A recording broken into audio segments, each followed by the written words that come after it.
think so, yeah. I'll break the ice on this and really echo Mr. Jew's request. You know, we're all interested parties here. Let's hear from you. You know, what would you like to ask? You know, what would you like to pose us?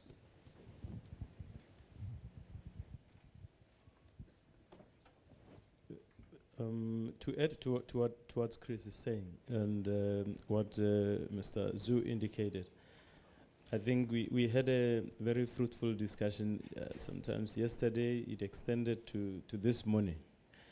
And it will be interesting to hear from the floor as well, to exchange ideas and so on. I can tell you now, as I was earlier indicating, that the cost of the fighting of these IPR and counterfeit goods to government, as the Secretary General of the WCO indicated yesterday, on the 17th of January, we paid an ultimate cost to fighting IPR in South Africa. We lost an officer who was working towards that. So the measurement of that cannot only be in terms of the tangible dollar and rand that you put on this thing. Application of resources in areas where they could have at least been put in other high priority activities is also a cost. So we need to think along those particular lines as well.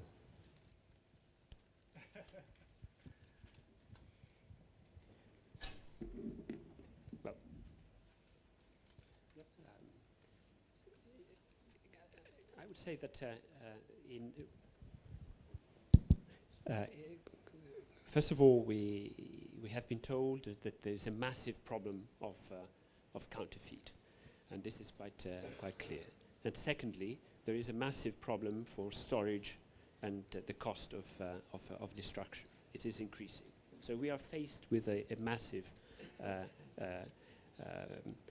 challenge. Secondly, we live in a world of supply chain.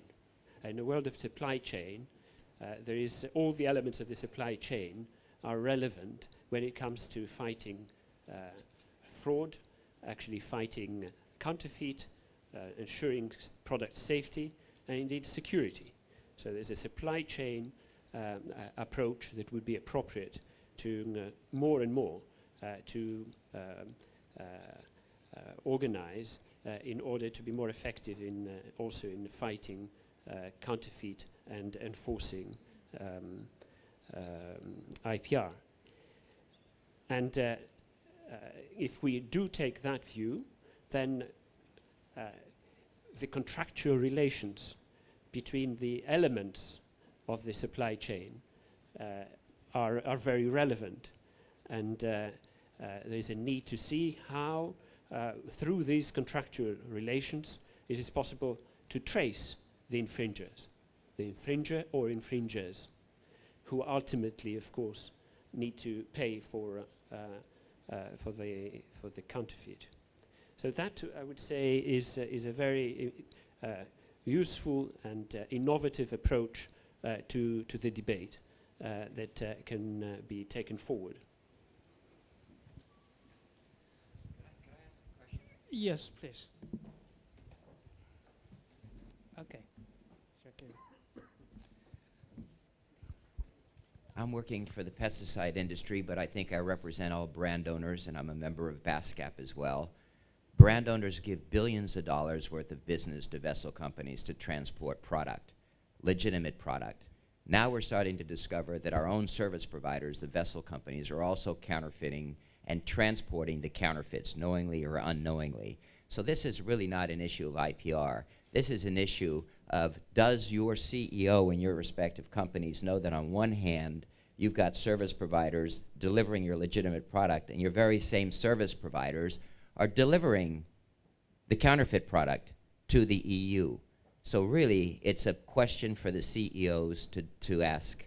You know, it's a question for the audit departments, because you can't have a vessel company that's legitimately delivering your product and at the same time delivering counterfeit products. 2, when we find the product that's counterfeit, the brand owner gets stuck with the destruction cost. We go back to the vessel companies. They say it's not our problem. However, the vessel company has already been paid by the counterfeiter. The money is already in their pocket. They've made their profit. So I've asked a few vessel companies, hey, why don't you pitch in the storage and destruction costs? You've already made your money off the counterfeiter. Oh, no.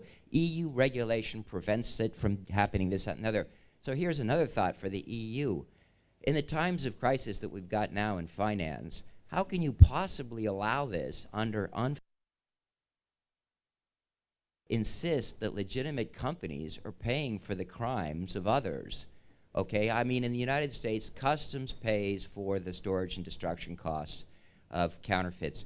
But here, just let's take it away from IPR again. This is just pure old unfair business practices. And at the same time, the delivery boys that are people who are bringing in the counterfeits to the EU, they've got the money in the pocket, they say goodbye, they go back to the same counterfeiter and deliver another load in, and they hide behind the EU regulation. So, but the good news of this story is I'm going to the CEOs of different companies now, and I'm telling them that their own service providers and the delivery boys and the vessel companies are also dealing with counterfeits. They're going straight to their audit departments and their corporate governance departments, and they're saying to their logistics departments, you make sure that our vessel companies have an anti-counterfeiting policy in place and that they engage in at the minimum of due diligence so they know that they're not dealing with counterfeiters. I'm not asking the vessel companies to look what's inside the box.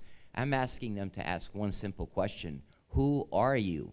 But up to this point, the vessel companies are saying, we have no legal obligation to do anything other than to deliver.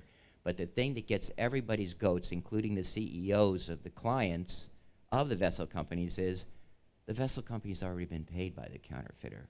They've got the money, and we end up paying the destruction costs. So there's a lot of things that have nothing to do with the IPR, nothing to do with changing laws. It's changing business practices, okay? So if the vessel company wants the business of a legitimate company, they're going to have to start asking of their of their customers, who are you, to avoid the counterfeiters.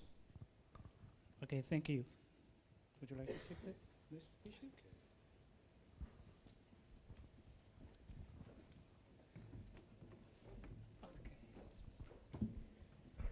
Hi. Hi. I'm from Canada, and I wrote an article last year on this issue that Mr. Mung was talking about. It's very difficult to catch intermediaries under IPR laws because, for instance, with trademark law in Canada, Australia, there's a use requirement, so you're never, ever going to catch the intermediaries for infringement directly. So I think the legal solutions have to come from other kinds of concepts like contract law or coming up with different legal solutions. You're not going to resolve it in terms of liability that way.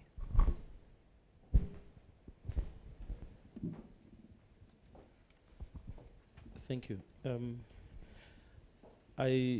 It's becoming exciting because it's like somebody was sitting in our discussion this morning and yesterday, and we had an issue relating to what the previous speaker before the madam was saying about what kind of due diligence can we devolve to other role players. And I think the point that you are raising in terms of the IPR laws, can we extend it to intermediaries? The purpose of that particular thing